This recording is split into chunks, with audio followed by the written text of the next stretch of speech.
Disaster management and relief services की series में आप सभी का एक बार फिर से स्वागत करते हैं।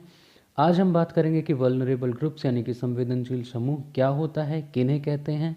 तो चलिए इसे समझते हैं कि वल्नरेबल ग्रुप्स क्या हैं या संवेदनशील समूह क्या हैं।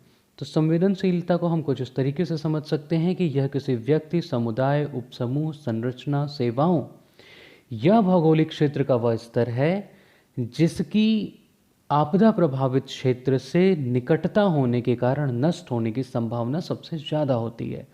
तो ऐसे क्षेत्र को हम लोग संवेदनशील क्षेत्र कहते हैं और इन क्षेत्रों में जो आबादी निवास करती है, जो समूह निवास करता है, उन्हें संवेदनशील समूह कहते हैं।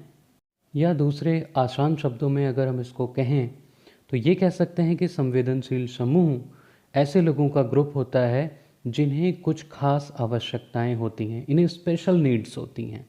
और देखा जाए तो सरकार इन्हीं विशेष ग्रुप को ध्यान में रखकर कोई भी प्लानिंग को तैयार करते हैं, बनाते हैं। लेकिन इन तक पहुंचने के लिए हमें इस 6 चरण जिसको आप देख पा रहे होंगे अपनी स्क्रीन पर, इन्हें फॉलो करना पड़ता है। कहीं ना कहीं किसी एक लेवल में कोई कमी होने की वजह से, कहीं कोई दिक्कत आने की वजह से इन ग्रुप तक हमारी पहुंच नहीं हो पाती है, जिसकी वजह से प्रोग्राम या योजनाएं इनके लिए बनाई जाती हैं, उन तक इनकी पहुंच नहीं बन पाती है।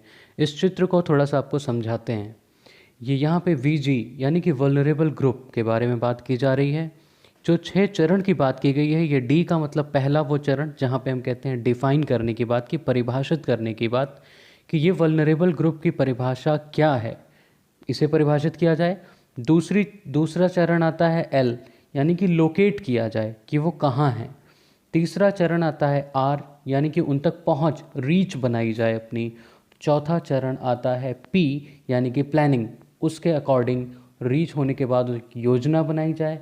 फिर आता है आई का मतलब फिर वहाँ पे आप इन्वॉल्व हों।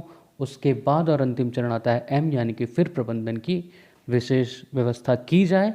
तभी जाकर जो वल्नरेबल ग्रुप है, जो संवेदनशील समूह है, उनको उचित मात्रा में पर्याप्त सहायता प्राप्त हो पाएगी। अन्यथा कहीं भी किसी भी स्टेज पर, किसी भी चरण पर अगर लूप होल्स रह जाते हैं तो प्रॉपर तरीके से जो योजनाएं इनके लिए बनी हैं इन तक नहीं पहुंच पाएंगी। वल्नरेबल ग्रुप यानी कि संवेदनशील समूह को अलग अलग कई श्रेणियों में बांटा जा सकता है।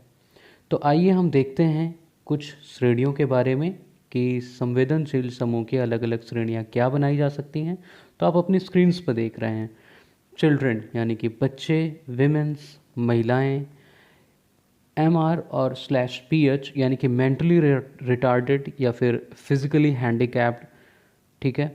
और last but not least old age people, जो वृद्ध लोग हैं। ये कुछ एक ऐसे समूह बनाए गए हैं कि जिनको हम कह सकते हैं कि हाँ ये संवेदनशील हैं। हालांकि इनकी संवेदनशीलता के पैमाने अलग अलग हैं।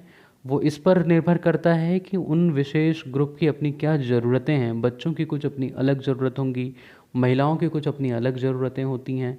जो मेंटली रिटार्डेड हैं, जो मानसिक रूप से विक्षिप्त हैं या कमज़ोर हैं, जो फिज़िकली हैंडीकैप्ड हैं, जो दिव्यांग हैं, उनकी अपनी कुछ अलग नीड्स हैं, कुछ अलग उनकी स्पेशल नीड्स और ज़रूरतें हैं। इसी प्रकार से जो वृद्ध लोग हैं उनकी अपनी अलग ज़रूरतें हैं। तो इन सारी चीज़ों को ध्यान में रखते हुए ही जब किसी योजना को बनाया जाता है और उस पर कार्य किया जाता है, तभी इन संवेदनशील समूहों को समुचित तरीके से लाभ प्राप्त हो पाता है। इसी बात के साथ इसे समाप्त करते हैं। बहुत बहुत धन्यवाद।